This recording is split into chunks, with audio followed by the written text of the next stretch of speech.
What would you do if your landlord, who started as a family friend, turned into your worst nightmare? In today's story, my choice to stand up for myself is a masterclass in how to handle it. About 10 years ago, my girlfriend, Chloe, and I decided it was time to move in together. She was tired of dorm life. My lease was ending, and a family friend had the perfect spot for us, a small granny flat under their main house. The house was built on a steep hill, so our flat was underneath the main structure with a private entrance at the back. This gave us a breathtaking view, access to a pool and a fire pit, and the rent was well within our budget. The landlord, let's call her Karen, even knocked $100 off the rent in exchange for some light yard work and skimming the pool.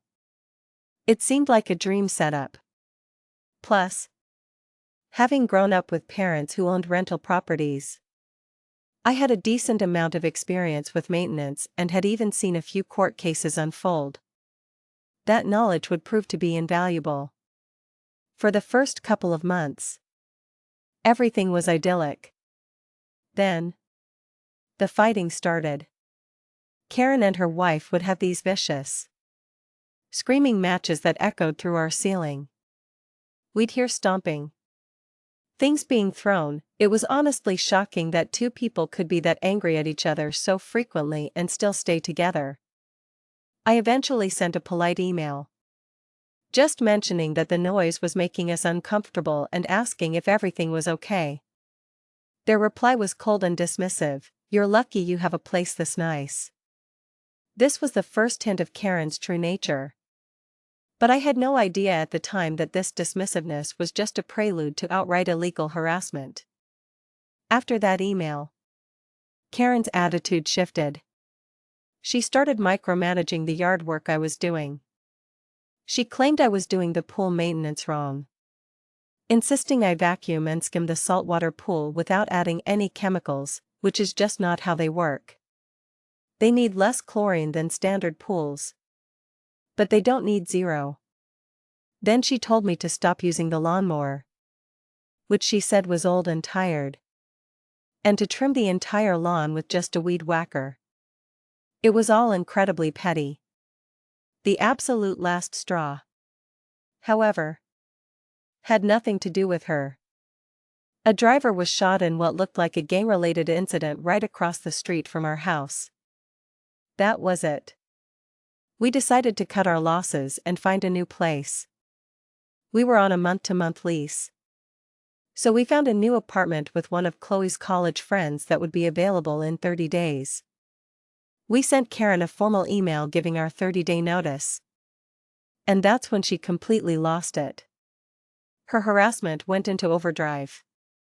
She tried to conduct daily inspections of our flat, which is illegal without proper notice.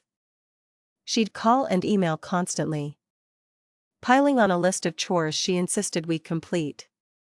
Whenever she heard the slightest noise from our apartment, she would furiously pound on her floor, which was our ceiling. I had kept every single email and text, and in my replies, I specifically pointed out the laws requiring 24-hour notice for entry, laws she was blatantly ignoring.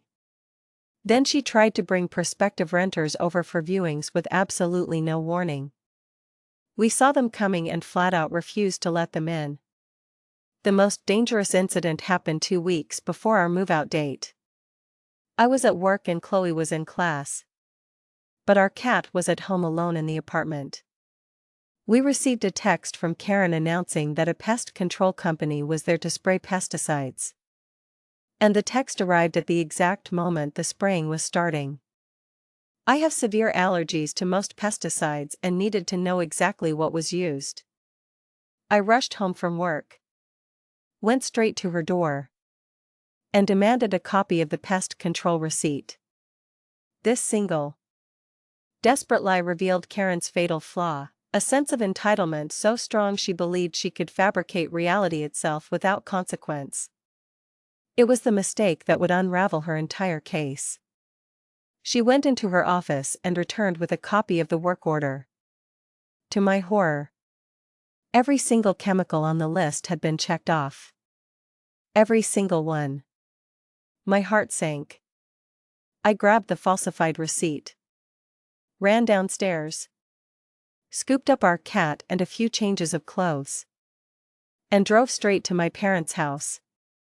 We had to stay there for 4 days, just praying the toxins would clear out enough for us to finish packing. Luckily, Karen was out of town for our last couple of days. My mom, a landlord herself who preps her own units, came over to help us clean. We patched every nail hole, repainted where needed, and had the carpets professionally cleaned. The place was immaculate, and we documented everything with extensive photos and videos. When Karen returned for the final walkthrough, we informed her we would be filming the entire inspection, which was our legal right. She did a quick tour, said it was fine, but claimed her copier was broken and she'd have to email the final checkout form to us. 2 days later, the email arrived. It was a bill for $1,400 in damages, on top of our security deposit. The charges were absurd, including things like: my wife had to replace a screw in a cabinet, $1 for screw, $15 labor. I was absolutely livid. The apartment was spotless. My landlord mother had personally helped us, and we had done everything by the book. I gathered my file of every email, text, and photo and prepared a small claims case. But I had one last piece of research to do. I called the exterminator. I explained the situation calmly. Hi. You recently sprayed in my apartment at my landlord's request, with no notice to me and with my cat inside. Your receipt indicates you used every chemical on your list. The response was immediate and firm: we most certainly did not. Here's a copy of the actual work order. We only placed some ant traps on the exterior of the building. Armed with that definitive proof of her fraud, I countersued. I asked not only for our deposit back but also for a bad faith penalty, which in our jurisdiction was 3 times the deposit amount. In total, I was suing for 4 times what we had originally paid her. The day of our court date arrived. She swaggered into the courthouse waiting area, puffed up and radiating an intimidating energy, clearly expecting to steamroll me. We sat in silence for about 20 minutes until a court employee announced they were overbooked and asked if any parties would be willing to try mediation. We both agreed. In the mediation room, an arbitrator was there simply to keep things civil and answer legal questions. Karen went first, laying out her entire case in about 4 minutes, listing her bogus damages. The arbitrator's face remained perfectly neutral. Then it was my turn.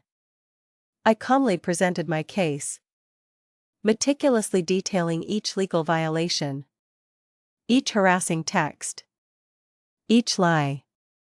I showed the photos and videos of the pristine apartment. And for the grand finale, I presented the 2 exterminator work orders, her forged copy with everything checked, and the real one showing only outdoor ant traps. The arbitrator's professional neutrality finally cracked. He looked visibly upset, struggling to maintain his composure. Karen, oblivious, turned to him and asked, "Why is he asking for 4 times the deposit?" The arbitrator took a breath and explained the bad faith penalty in detail. Then, he looked directly at me. "Would you be okay dropping the penalty for your deposit back?" I thought for a second, then nodded. "Sure." The arbitrator then turned to Karen, his voice low and serious. "I can't tell you what to do, but what I can say is, If you decide to go back into that courtroom in front of a judge, it's not likely to go in your favor.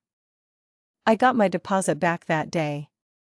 Looking back, a lot of people have asked why I dropped the penalty. Some have said that by not enforcing it, I was letting her off easy and making it more likely she would do this to someone else in the future. It's a fair point. For me, though, after weeks of harassment and stress, just getting my money back and walking away felt like a victory in itself. In the end, it just goes to show that knowing your rights is your best defense. A little bit of knowledge and a lot of documentation can be the most powerful weapons you have. So, what would you have done in my shoes? Would you have taken the deal and your deposit back? Or would you have pushed for the penalty to teach her a lesson she'd never forget?